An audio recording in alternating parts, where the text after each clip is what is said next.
नमस्कार, मैं हूं राज ठाकुर आपके साथ। आप देख रहे हैं न्यूज 18 पंजाब हरियाणा हिमाचल। बुलेटिन की शुरुआत कर रहे हैं करनाल से बड़ी खबर के साथ। करनाल में दुल्हा दुल्हन कोरोना पॉजिटिव पाए गए हैं। जी हां, आपने अब तक बहुत कुछ सुना होगा कोरोना के इस दौर में, लेकिन यह खबर अपने आप में अलग है, जहां पर दुल्हा और दुल्हन ही कोरोना पॉजिटिव पाए गए हैं। इनके अलावा परिवार के 6 सदस्यों में कोरोना की पुष्टि हुई है। 29 सितंबर को बता दें कि 29 जून को 5 सितारा होटल में यह शादी हुई थी। शादी में 150 के करीब लोग शामिल हुए थे, जिनकी पहचान की जा रही है ताकि उनका टेस्ट किया जा सके। बता दें, शादी में सिर्फ 50 लोगों के ही शामिल होने की अनुमति है। गाइडलाइंस में साफ तौर पर लिखा गया है, लेकिन यहां सभी नियमों को ताक पर रखकर 100 से ज्यादा लोगों को बुलाया गया था, जिसे लेकर सवाल भी उठ रहे हैं। बहरहाल सवाल अब इसमें इससे भी बड़ा ये कि जब इस तरीके का मामला सामने आता है तो फिर बल्क में केसेस आते हैं, स्थिति बिगड़ती है। अब आप अंदाजा लगाइए कि 29 जून को ये शादी हो चुकी है। 29 जून को जो लोग यहां पर आए थे, अगर 100 लोग यहां पर आए तो वो 100 लोग कितने लोगों के संपर्क में आए होंगे, और अगर एक शख्स 10 से 20 लोगों के संपर्क में आता है तो आंकड़ा सीधे 2000 पर जाता है। और 2000 लोगों तक पहली बात यह कि क्या पहुंच पाएंगे कॉन्टैक्ट ट्रेसिंग के बाद, और फिर क्या उन सबके टेस्ट हो पाएंगे, और अगर सबके टेस्ट होते हैं तो कितने लोग कोरोना पॉजिटिव आते हैं। अब तक दुल्हा दुल्हन और परिवार के 6 सदस्य कोरोना पॉजिटिव आ चुके हैं, तो कहीं ना कहीं मुश्किलों का सबब तो बढ़ता है जब ऐसे मामले सामने आते हैं। वो वहाँ गए थे जी, उनके रिलेटिव में है ये, उनकी रिपोर्ट पॉजिटिव आई है, कल टेस्ट हुआ है। तो कितने लोगों की आज रिपोर्ट पॉजिटिव आई है? तीन लोगों की पॉजिटिव आई है। ये सर इधर 131 में 3 मामले आए हैं सर। ये शादी में गए हुए थे, नूरमहल में शादी थी इनके रिलेटिव की, तो वहाँ से इनको ये हुआ है। तो पहले दूल्हा दुल्हन का है पॉजिटिव मामला? हाँ, उनको भी सुनने में आगे उनको हुआ है। तो आज ये 3 लोग आए? हाँ, ये 3 आए। 2 चलिए सीधे रुक करते हैं। करनाल का संवाददाता हिमांशु नारंग हमारे साथ जुड़े हैं। हिमांशु, जानना चाह रहे हैं इस पूरी की पूरी खबर पर क्या अपडेट है, क्या इस मामले में कोई मामला दर्ज हुआ है? क्योंकि 50 लोगों की इजाजत रहती है शादी के लिए, लेकिन यहां पर 100 से ज्यादा लोग बताए जा रहे हैं और 6 लोग कोरोना पॉजिटिव बताए जा रहे हैं। कितने लोगों का टेस्ट हुआ है, क्योंकि कॉन्टैक्ट ट्रेसिंग बेहद जरूरी? जी बिल्कुल, अभी तक मामला दर्ज नहीं हुआ है हालांकि, लेकिन जांच पड़ताल प्रशासन की तरफ से, ड्यूटी मजिस्ट्रेट की तरफ से पूरी की जा रही है। और जिस 5 सितारा होटल में ये शादी हुई थी, वहाँ के जो स्टाफ के लोग हैं वो लोग भी अब अपना जो कोरोना टेस्ट है उन्होंने करवाना शुरू कर दिया है। साथ ही साथ जो तमाम रिश्तेदार शादी में पहुंचे थे उन्होंने भी अपना टेस्ट करवाना शुरू कर दिया है। हालांकि दूल्हा दुल्हन और बाकी परिवार के जो 6 सदस्य हैं वो कोरोना पॉजिटिव पाए गए हैं। कुछ लोगों की रिपोर्ट नेगेटिव भी आई है, जिसमें फोटोग्राफर और उसकी टीम के जो सदस्य थे वो लोग शामिल हैं।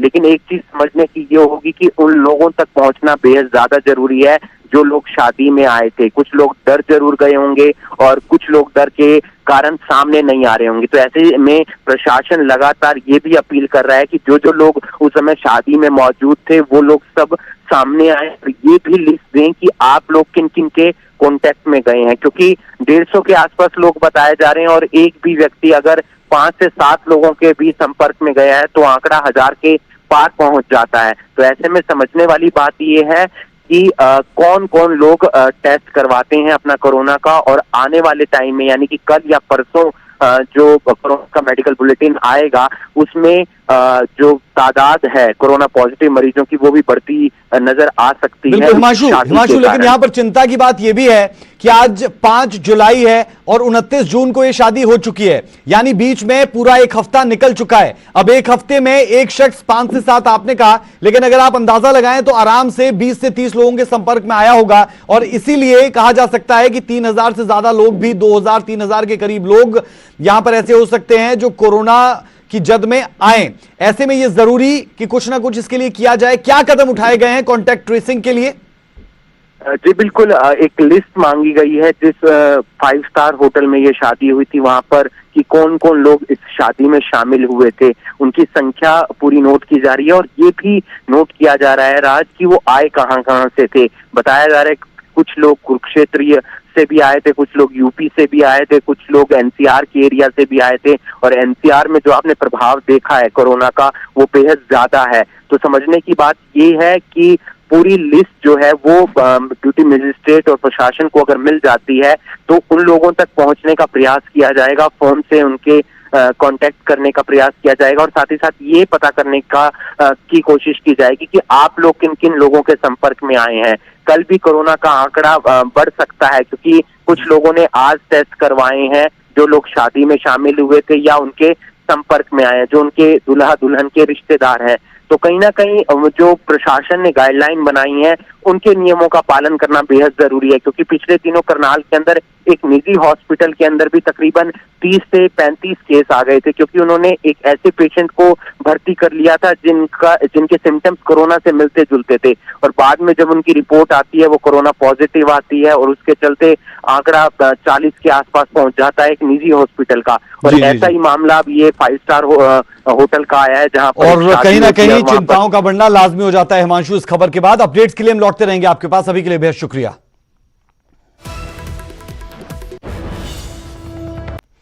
अगली खबर का रुख कर रहे हैं। कोरोना काल में बड़ौदा उपचुनाव को लेकर सियासत गर्मा गई है। अब पूर्व सीएम भूपेंद्र सिंह हुड्डा ने मुख्यमंत्री मनोहर लाल को चैलेंज किया। भूपेंद्र सिंह हुड्डा ने कहा कि अगर सीएम चुनाव लड़े तो मैं भी तैयार हूं।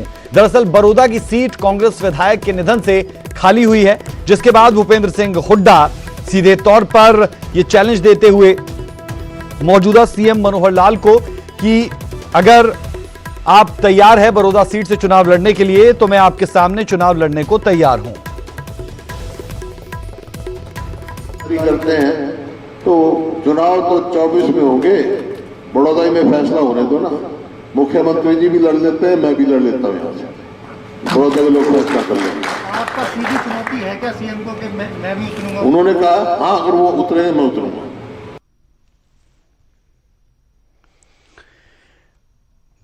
महंगे तेल पर सियासी घमासान जारी है। चंडीगढ़ में यूथ कांग्रेस का अनोखा प्रदर्शन देखने को मिला। दरअसल इस दौरान स्कूटर और सिलेंडर को फंदे पर लटका दिया गया। शादी के कार्ड के साथ पेट्रोल डीजल की बोतलें सजाई गई। जी हां, बता दें आपको कि ये अनोखे तरीके का एक प्रदर्शन देखने को मिला और इस प्रदर्शन में आप साफ तौर पर देख पाएंगे कि सिलेंडर और स्कूटर को ही फांसी के फंदे पर लटका दिया गया, जबकि हाथ में होर्डिंग्स लेकर और हाथ में टेक्स्ट के साथ ये लोग तेल की बोतलें भी लिए हुए यहां पर नजर आए, एक अलग तरीके का कटाक्ष केंद्र सरकार पर करते हुए।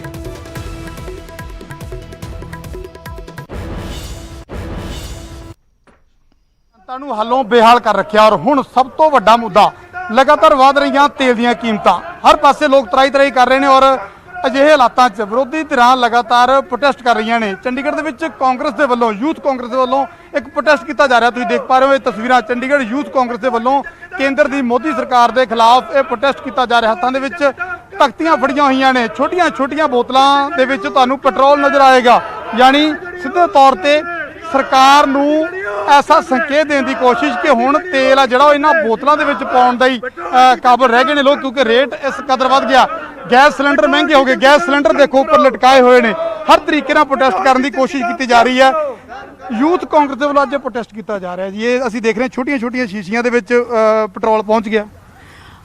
ਇੱਕ ਸਮੇਂ ਸੀ ਜਦੋਂ ਵਿਆਹ ਸ਼ਾਦੀਆਂ ਵਿੱਚ ਲੋਕੀ ਜਾਂਦੇ ਹੀ ਆਪਣੇ ਬੱਚਿਆਂ ਦੇ ਨਿਯੋਤਾ ਦੇਣ ਵਾਸਤੇ ਰਿਸ਼ਤੇਦਾਰਾਂ ਨੂੰ, ਤੇ ਉਸ ਸਮੇਂ ਲੋਕੀ ਮਿਠਾਈ ਦਾ ਉਪਹਾਰ ਲੈ ਕੇ ਇੱਕ ਡਿੱਬਾ ਲੈ ਕੇ ਜਾਂਦੇ ਹੀ ਤੇ ਲੋਕੀ ਬਹੁਤ ਖੁਸ਼ ਹੁੰਦੇ ਹੀ ਉਸ ਨਿਯੋਤੇ ਨੂੰ ਪਾ ਕੇ। ਲੇਕਿਨ ਹੁਣ ਸਮੇਂ ਇਹੋ ਜਿਹਾ ਆ ਗਿਆ ਕਿ ਪੈਟਰੋਲ ਦੀਆਂ ਤੇ ਡੀਜ਼ਲ ਦੀਆਂ ਬੋਟਲਾਂ ਬੰਦ ਡਿੱਬਿਆਂ ਵਿੱਚ ਉਪਹਾਰ ਦੇ ਤੌਰ ਤੇ ਨਿਯੋਤਾ ਦੇਣ ਵਾਸਤੇ ਕੀਤੀਆਂ ਜਾਣਗੀਆਂ ਤੇ ਪੈਟਰੋਲ ਦੇਖ ਕੇ ਲੋਕੀ ਖੁਸ਼ ਹੋ ਜਾਣਗੇ, ਕਿਉਂਕਿ ਜਿਸ ਗੱਡੀ 'ਚ ਬੈਠ ਕੇ ਉਹਨਾਂ ਨੇ ਵਿਆਹ ਅਟੈਂਡ ਕਰਨਾ ਉਸ ਗੱਡੀ ਵਿੱਚ ਪੈਟਰੋਲ ਪਾਉਣ ਦੇ ਤੇ ਕੰਮ ਆਏਗਾ। ਤਾਂ ਇਹ ਅਨੋਖਾ ਪ੍ਰਦਰਸ਼ਨ ਹੈ। ਕਹਿੰਦੇ ਨੇ ਜੀ ਇਹ ਜਿਹੜੇ ਬਾਕਸ ਨੇ, ਇਹ ਬਾਕਸ ਤਿਆਰ ਕੀਤੇ ਗਏ ਨੇ, ਯਾਨੀ ਕਿ ਕਿਸੇ ਨੂੰ ਵਿਆਹ ਸ਼ਾਦੀ ਦਾ ਕਾਰਡ ਦੇਣਾ ਤਾਂ ਉਹਨਾਂ ਨੂੰ ਮਠਿਆਈ ਤੇ ਡੱਬੇ ਦੀ ਥਾਂ ਤੇ ਇਹ ਪੈਟਰੋਲ ਵਾਲੀਆਂ ਜਿਹੜੀਆਂ ਬੋਤਲਾਂ ਦਾ ਭਰਿਆ ਹੋਇਆ ਬਾਕਸ ਆ ਜਿਹੜਾ ਉਹ ਦੇਣਗੇ, ਤਾਂ ਕਿ ਆਪਣੀ ਗੱਡੀ 'ਚ ਪਾ ਕੇ ਘੱਟੋ ਘੱਟ ਤੁਹਾਡੇ ਵਿਆਹ ਤੇ ਤਾਂ ਪਹੁੰਚ ਸਕਣ, ਤੁਹਾਡੇ ਫੰਕਸ਼ਨ ਦੇ ਵਿੱਚ ਸ਼ਾਮਲ ਹੋ ਸਕਣ। ਤੇ ਇੱਕ ਅਨੋਖੇ ਤਰੀਕੇ ਦੇ ਨਾਲ ਪ੍ਰੋਟੈਸਟ ਕਰਨ ਦੀ ਇਹ ਕੋਸ਼ਿਸ਼ ਆ। ਤੁਸੀਂ ਦੇਖ ਪਾ ਰਹੇ ਹੋ ਤਸਵੀਰਾਂ।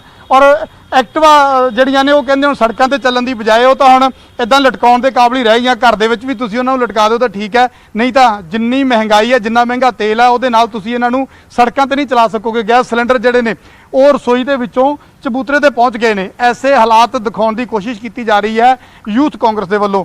ਤਾਂ ਜ਼ਾਹਿਰ ਤੌਰ ਤੇ ਆਮ ਜਨਤਾ ਬੇहद ਪਰੇਸ਼ਾਨ ਹੈ। ਬੇਸ਼ੱਕ ਇਹ ਇੱਕ ਪੋਲੀਟੀਕਲ ਪ੍ਰੋਟੈਸਟ ਹੈ, ਪਰ ਆਮ ਜਨਤਾ ਵਾਕਈ ਬਹੁਤ ਪਰੇਸ਼ਾਨ ਹੈ। ਜਿਸ ਤਰ੍ਹਾਂ ਲਗਾਤਾਰ ਤੇਲ ਡੀਜ਼ਲ ਔਰ ਪੈਟਰੋਲ ਦੀਆਂ ਕੀਮਤਾਂ ਜਿਹੜੀਆਂ ਵਧ ਰਹੀਆਂ ਨੇ, ਪੂਰੀ ਦੁਨੀਆ ਦੇ ਵਿੱਚ ਕੱਚੇ ਤੇਲ ਦੀਆਂ ਕੀਮਤਾਂ ਘਟ ਰਹੀਆਂ ਨੇ, ਪਰ ਸਾਡੇ ਦੇਸ਼ ਦੇ ਵਿੱਚ ਪੈਟਰੋਲ ਡੀਜ਼ਲ ਜਿਹੜਾ ਉਹ ਲੋਕਾਂ ਦੀ ਪਹੁੰਚ ਤੋਂ ਬਾਹਰ ਹੁੰਦਾ ਜਾ ਰਿਹਾ।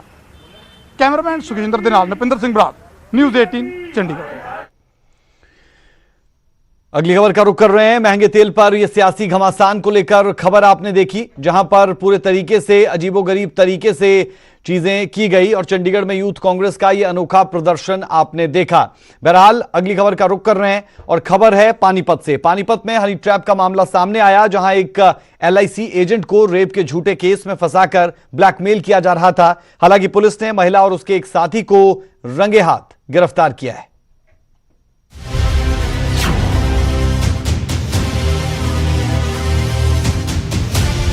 कोरोना काल में भी अपराध थमने का नाम नहीं ले रहा। आए दिन कहीं ना कहीं से कोई नया मामला सामने आ रहा है। ताजा मामला पानीपत से सामने आया। यहां एक LIC एजेंट को हनी ट्रैप में फंसाकर उसे ब्लैकमेल किया जा रहा था। आरोपी महिला उसे रेप के झूठे केस में फंसाकर 1 लाख रुपए की मांग कर रही थी। पीड़ित ने परेशान होकर पुलिस को शिकायत दी, जिस पर कार्रवाई करते हुए पुलिस ने महिला समेत उसके एक साथी को गिरफ्तार कर लिया। इसमें कल एक सूचना मिली थी, जिस पर बलराज नाम के आदमी के साथ एक गीता नाम की और एक रविंद्र नाम का आदमी उसे गलत काम के सीढ़ी दिखाकर उसके साथ पैसे की बार्गेनिंग करी, जिस पर रेड किया गया। रेड के दौरान गीता और रविंद्र को रंगे हाथों 1 लाख रुपये लेते हुए पकड़ा। काबिले गौर है कि पीड़िता करीब 20 साल से LIC एजेंट के तौर पर काम कर रहा था और आरोपी राजेंद्र भी उसके पास बीमा के काम से कई बार जाता था। एक दिन वो एक महिला को लेकर उसके ऑफिस पहुंचा, जिसके बाद उन्होंने उसे फंसाने का खेल शुरू किया। सुमित भारद्वाज, न्यूज़ 18 पानीपत।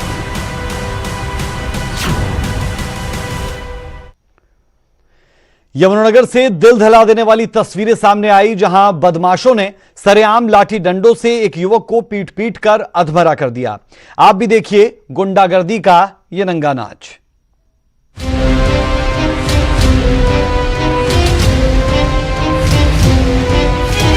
ये गुंडागर्दी का नंगा नाच, बेखौफ बदमाशों का आतंक,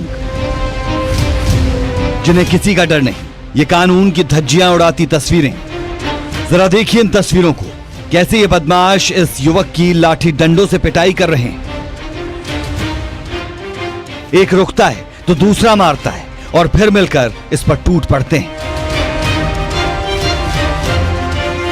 इससे पहले आपको बताएं कि ये तस्वीरें कहां की है, उससे पहले इस युवक का गुनाह भी सुन लीजिए, जिसके लिए इसे बेरहमी से सजा दी गई। SHO साहब ने हमें ये संतुष्टि दिलाई कि आप आ जाए, इन्हें भेज दें। तो जिस लड़के को गोली लगी है उसके नाम से एक पर्चा इन्होंने दिया कि ऐसे ऐसे किस किसने हमला किया। उसके बाद हम सारे, जैसे ही वहाँ सदर थाने में वो अपनी एप्लीकेशन देके दोबारा हम लोग पहुँचे आपके SP ऑफिस में हमने सारों के खिलाफ कंप्लेंट दी। 301 नंबर में देखे, SP साहब नहीं मिल पाए। CM विंडो लगा के आज की डेट में। उसके बाद ये लोग अपना मेडिकल कराने जा रहे थे सिविल हॉस्पिटल। होता क्या, रास्ते में ही उन लोगों को कहीं ना कहीं खौफ नहीं था शासन प्रशासन का, और उन्होंने हथियारों के साथ हमला कर दिया। दरअसल इसका कसूर सिर्फ इतना था कि इसने नशे के खिलाफ आवाज उठाई। तस्वीरें यमुनानगर की है, जहां पीड़ित मुकेश अस्पताल में जिंदगी की जंग लड़ रहा है। आरोप पुलिस पर भी है कि वो 5 मिनट की दूरी पर थी। बावजूद इसके बदमाशों ने सरेआम इस वारदात को अंजाम दिया। हालांकि अब जल्द आरोपियों की गिरफ्तारी का दावा कर रही है। हमने उसमें मुकदमा number 614 date 2/7/20 under section 148 149 323 506 307 IP से वह 25/54 एक्ट थाना शहर जगाधरी दर्ज कर दिया है। परिजनों ने अपने पड़ोसी के खिलाफ हमले का आरोप लगाया।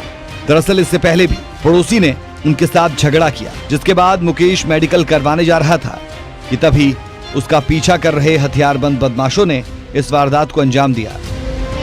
बदमाशों ने मुकेश को इस बेरहमी से पीटा कि उसे फौरन चंडीगढ़ रेफर किया गया, जहां वो जिंदगी की जंग लड़ रहा है और जिन्होंने उसे इस हालात में पहुंचाया वो सभी आरोपी फरार हैं। Bureau report, news 18। मॉनसून उत्तर भारत में दस्तक दे चुका है। कल रात हरियाणा, हिमाचल और पंजाब में जमकर बारिश हुई, लेकिन बारिश के साथ आए तूफान से तीनों राज्यों में करोड़ों का नुकसान हुआ। आंधी तूफान ने जमकर तांडव मचाया। यह रिपोर्ट आप देखिए।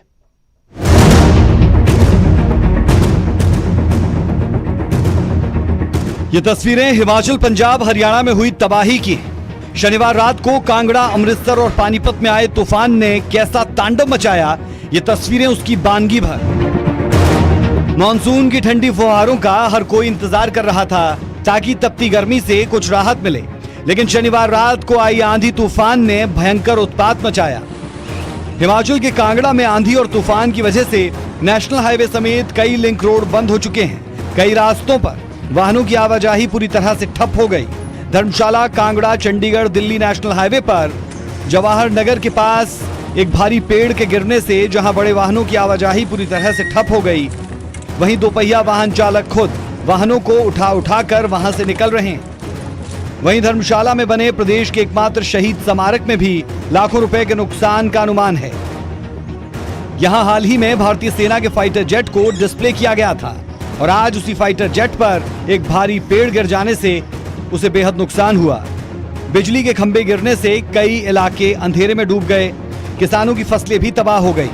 किसान मुआवजे की मांग कर रहे हैं। सर ये आपको दिख रहा होगा कि पायलट प्लेन है, इसके ऊपर जो बारिश के कारण चील पड़ी है और काफ़ी नुकसान हुआ सर। इसके रोड के आगे भी नुकसान हुआ, रोड के पीछे नीचे तक रोड ब्लॉक हो गया था और इतनी ज़ोर से मतलब आवाज़ आ रही थी कि समझो कि ये गिरने वाला सब कुछ है। अमृतसर में भी तूफान के बाद तबाही का मंजर कुछ ऐसा ही था, जहां एक होटल की छत साथ लगते कुछ मकानों पर आ गिरी और मकान का मलबा एक कार पर। ਨਾਲ ਮੇਰਾ ਬੇਟਾ ਗੱਡੀ ਚਲਾ ਰਿਹਾ ਸੀ, ਮੇਰੀ ਵਾਈਫ ਅੱਗੇ ਬੈਠੀ ਸੀ, ਮਦਰ ਮੇਰੇ ਪਿੱਛੇ ਬੈਠੇ ਸੀ। ਇੱਕਦਮ ਉਤੋਂ ਇਹਨਾਂ ਦੀ ਕੰਟਰੀ ਵਾਲਿਆਂ ਦੀ ਛੱਤ ਜਿਹੜੀ ਹੈ, ਕੰਟਰੀ ਵਾਲਿਆਂ ਦੀ ਛੱਤ ਬਿਲਕੁਲ ਉੜ ਕੇ ਨਾ ਇਹਨਾਂ ਨੇ ਕੋਈ ਕਬਜ਼ੇ ਲਾਏ ਨਾ ਗੱਲਾਂ ਬਾਅਦ ਪੂਰੀ ਦੀ ਪੂਰੀ ਛੱਤ ਉੜ ਕੇ ਸਾਡੀ ਛੱਤ ਉੱਤੇ ਡਿੱਗੀ ਆ ਕੇ, ਜਿਹੜਾ ਕਿ ਸਾਡੇ ਸਾਰਾ ਉੱਪਰ ਛੱਤ ਟੁੱਟ ਗਈ, ਸਾਰੇ ਬਰੇਨੇ ਟੁੱਟ ਗਏ ਨੇ ਔਰ ਉਹਨਾਂ ਬਰੇਨੇ ਦੀ ਇੱਟਾਂ ਗਰਿੱਲਾਂ ਸਾਰੀਆਂ ਗੱਡੀ ਉੱਤੇ ਡਿੱਗੀਆਂ ਜੋ ਗੱਡੀ ਦੀ ਪਿਛਲੀ ਦੇਖੀ है। हरियाणा के पानीपत में भी लोग कई दिनों से गर्मी से राहत के लिए मानसून का इंतजार कर रहे थे। यहाँ मानसून की बारिश तो आई, लेकिन गर्मी से राहत के साथ साथ तबाही भी लाई। तूफान की वजह से शहर के रिहायशी इलाकों में चल रही फैक्ट्रियों की दीवार गिर गई। नुकसान तो सारा ही हो गया जी घर में, तो न्यू बताओ इसमें बचा के है घर सारा हिल गया। कोई भी नुकसान हो जाता तो जी कौन जिम्मेवार होता। हम तो प्रशासन से यही कहें जी देखो अभी तो कुछ नहीं, अभी भी ये बंगी हो रही है दीवार, आगे कोई भी भूकंप आ गया, कोई भी बारिश आ गई ये गिरेगा। उत्तर भारत के लोगों को उम्मीद थी कि मानसून की बारिश से गर्मी दूर हो जाएगी, लेकिन बारिश के साथ आए तेज आंधी तूफान ने लोगों की परेशानियां और बढ़ा दी। गनीमत ये रही कि कहीं से किसी जानी नुकसान की खबर नहीं है। Bureau report, news 18। कोरोना काल में हिमाचल सरकार ने पर्यटकों के लिए बड़ा फैसला लिया, लेकिन हिमाचल के लोगों के लिए नियमों में कोई बदलाव नहीं किया गया। इससे सरकार पर सौतेले व्यवहार करने का आरोप लग रहा है। क्या है सरकार का वो फैसला जिसका हो रहा है विरोध, तो वहीं पर्यटकों को मिल रही है सौगात। देखिए ये रिपोर्ट।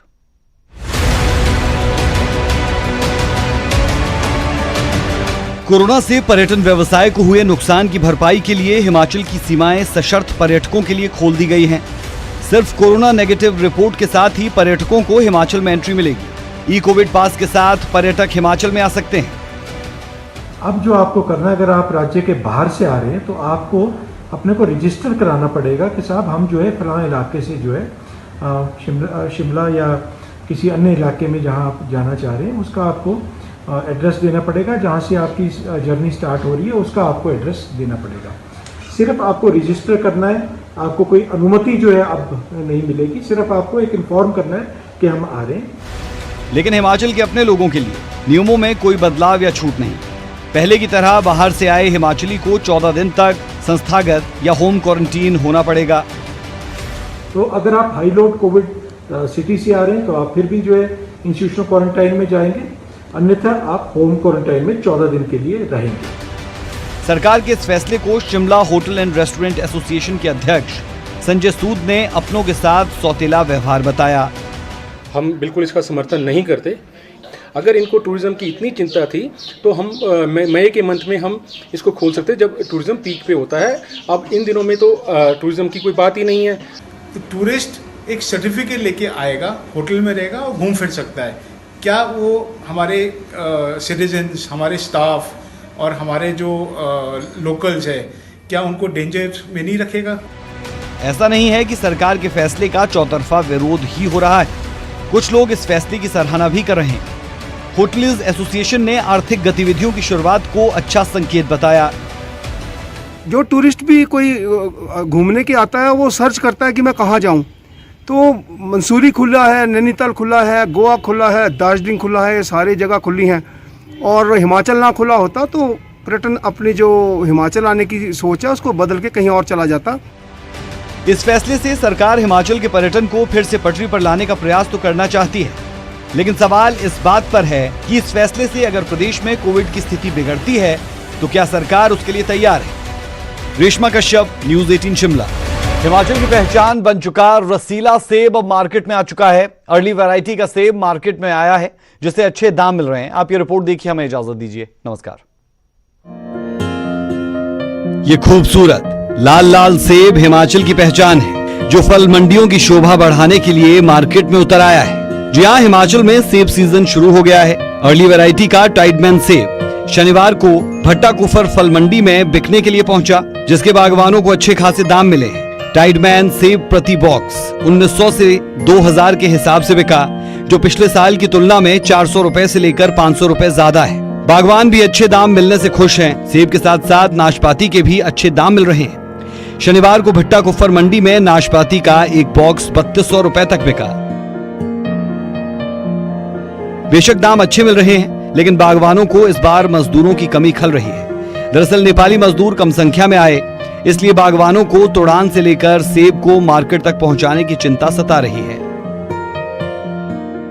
पिछले साल से बहुत ही कम सेब है इस साल, और सेबों के वैसे सेब और नाशपाती के अच्छे दाम मिल रहे हैं। इस वक्त ढली मंडी में टाइडमैन सेब आ रहा है जो अर्ली वैरायटी में आता है, और इस वक्त बहुत अच्छे दाम मिल रहे हैं। इस बार थोड़ा सा दिक्कत सिर्फ ये है कि लेबर की बहुत ही कमी पाई जा रही है।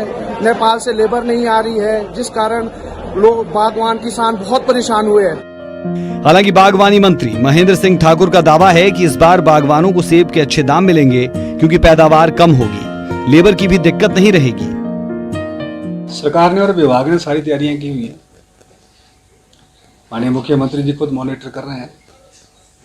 पेटिंग की कोई कमी नहीं होगी, ट्रेस की कोई कमी नहीं होगी, ट्रांसपोर्टेशन के लिए गाड़ियों को कोई कमी नहीं होगी। बाकी जहाँ तक लेबर का प्रश्न है, लेबर के लिए हम कोशिश कर रहे हैं। मैं खुद भी बागवान हूँ, मैंने कभी आज तक ऐसा नहीं सुना कि सरकार ने लेबर मुहैया करके जो है बागवानों को दी है। सरकार के प्रयास है। गौरतलब है कि हिमाचल में इस बार समय से पहले सेब सीजन शुरू हुआ। टाइडमैन अमूमन जुलाई के दूसरे सप्ताह में बिकने के लिए पहुंचता था। इस बार पहले ही टाइडमैन की एंट्री हुई।